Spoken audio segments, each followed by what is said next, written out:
জিলহজ মাসের প্রথম 10 দিনের আমল ও ফজিলত। জিলহজ মাস অত্যন্ত বরকতপূর্ণ একটি মাস, ফজিলতপূর্ণ একটি মাস, মাহাত্ম্যপূর্ণ একটি মাস, তাৎপর্যপূর্ণ একটি মাস। এ মাস এমনই বরকতপূর্ণ একটি মাস। এ মাসে আমরা গুরুত্বপূর্ণ কিছু ইবাদত বন্দেগী করে থাকি। বিশেষ করে সামর্থ্যবান ব্যক্তিরা মক্কা মদিনায় গিয়ে আল্লাহ তাআলার দরবারে হাজিরা দিয়ে থাকে, হজ পালন করে থাকে। সামর্থ্যবান ব্যক্তিরা কুরবানির মতো গুরুত্বপূর্ণ ইবাদত বন্দেগী এই মাসে করে থাকে এবং কি অন্য অন্য ইবাদতগুলোও আমরা গুরুত্ব সহকারে করে থাকি। ঈদুল আজহা এ মাসেই অনুষ্ঠিত হয়। হজের পূর্বে থেকেই আমরা তালবিয়া পাঠ করতে থাকি, তাকবীরে তাশরিক পাঠ করতে থাকি। তাই জিলহজ্জের প্রথম 10 দিনের ফজিলত আল্লাহ তাআলার কাছে অনেক বেশি। আল্লাহ তাআলা পবিত্র কালামুল্লাহ শরীফের মধ্যে ইরশাদ করেছেন, ওয়াল ফাজর ওয়া লায়ালিন আশর, শপথ ফজরের, শপথ 10 রজনীর। এর দ্বারা জিলহজ মাসের প্রথম দশকের ফজিলত বর্ণনা করা হয়েছে, ফজিলত বোঝানো হয়েছে।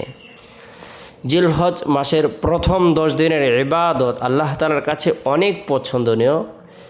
যে ব্যক্তি গুরুত্ব সহকারে জিলহজ মাসের প্রথম দশকের মধ্যে নফল রোজা রাখবে, তার এক এক দিনের রোজার সওয়াব আল্লাহ তাআলা 1 বছরের রমজানের সমতুল্য নেকি প্রদান করবেন। এর এক এক দিনের ইবাদত আল্লাহ তাআলার কাছে অনেক পছন্দনীয়।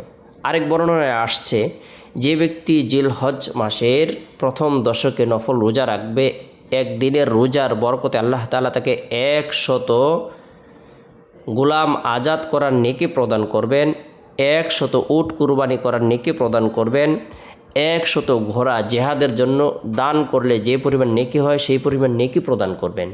বিশেষ করে কোনো ব্যক্তি যদি তালবিয়ার দিন অর্থাৎ জিলহজ মাসের 8 তারিখে নফল রোজা রাখে, আল্লাহ তাআলা তাকে 1000 উট কুরবানি করার নেকি প্রদান করবেন, 1000 গোলাম আজাদ করার নেকি প্রদান করবেন, 1000 ঘোড়া জেহাদের জন্য দান করলে যে পরিমাণ নেকি হবে সেই পরিমাণ নেকি প্রদান করবেন।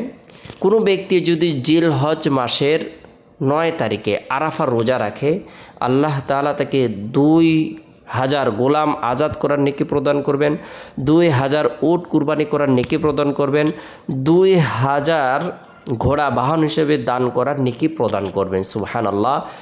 আর প্রথম দশকের ইবাদতের মধ্যে বিশেষ করে কোনো ব্যক্তি যদি প্রথম দশকে রাত্রি জাগরণ করে ইবাদত বন্দেগী করে, আল্লাহ তাআলা প্রত্যেক রাতের ইবাদতের বরকতে তাকে লাইলাতুল কদরের নেকি প্রদান করবেন। জিলহজ মাসের প্রথম 10 দিন আল্লাহ তাআলার কাছে অনেক পছন্দনীয়। এই দশকে আমরা প্রত্যেকেই গুনাহ থেকে বেঁচে থাকার জন্য চেষ্টা করব। সামর্থ্যবান ব্যক্তিরা যারা কুরবানি করবে, তারা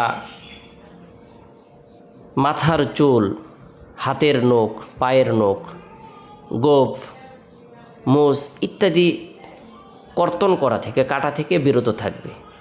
এটি মুস্তাহাব একটি আমল। কুরবানির আগ পর্যন্ত, কুরবানি দেওয়ার আগ পর্যন্ত সে এই আমলটি করবে, আল্লাহ তাআলা তাকে প্রচুর পরিমাণে নেকি প্রদান করবেন। বিশেষ করে জিলহজ মাসের চাঁদ উদিত হওয়ার পর থেকে নিয়ে কুরবানি দেওয়া পর্যন্ত এই আমলটি যদি আমরা করি, আল্লাহ পাক রব্বুল আলামিন আপনাকে আমাকে এত অধিক কল্যাণ প্রদান করবেন যা আমাদের ধারণার বাইরে। সুবহানাল্লাহ। তাই আমরা এই আমলগুলোও করব। পাশাপাশি মা বোনেরা নফল রোজা রাখার জন্য চেষ্টা করবেন। আরাফার রোজা অবশ্যই আমরা রাখার জন্য চেষ্টা করব। জিলহজ মাসের প্রথম দশকের ইবাদত বন্দেগীর মধ্যে থেকে আমরা নফল নামাজও পড়তে পারি, কোরআন তেলাওয়াতও করতে পারি। বিশেষ করে তাকবীরে তাশরিক বেশি বেশি করে পাঠ করব। আল্লাহু আকবার, আল্লাহু আকবার, লা ইলাহা ইল্লাল্লাহু আল্লাহু আকবার, আল্লাহু আকবার ওয়ালিল্লাহিল হামদ। এই তাকবীরে তাশরিক যদি আমরা আমল করি, তালবিয়া পাঠ করতে থাকি, আল্লাহ তাআলার দরবারে রোড়াজারি করি, তওবা ইস্তিগফারের আমল করি, আল্লাহ তাআলা আপনার আমার জীবনের সকল গুনাহগুলোকে মাফ করে দিবেন। আল্লাহ তাআলা ভাগ্যকে পরিবর্তন করে দিবেন। আল্লাহ তাআলা আমাদের সকলকে বুঝার জিলহজ্জের প্রথম দশকের গুরুত্ব প্রদান করার তৌফিক দান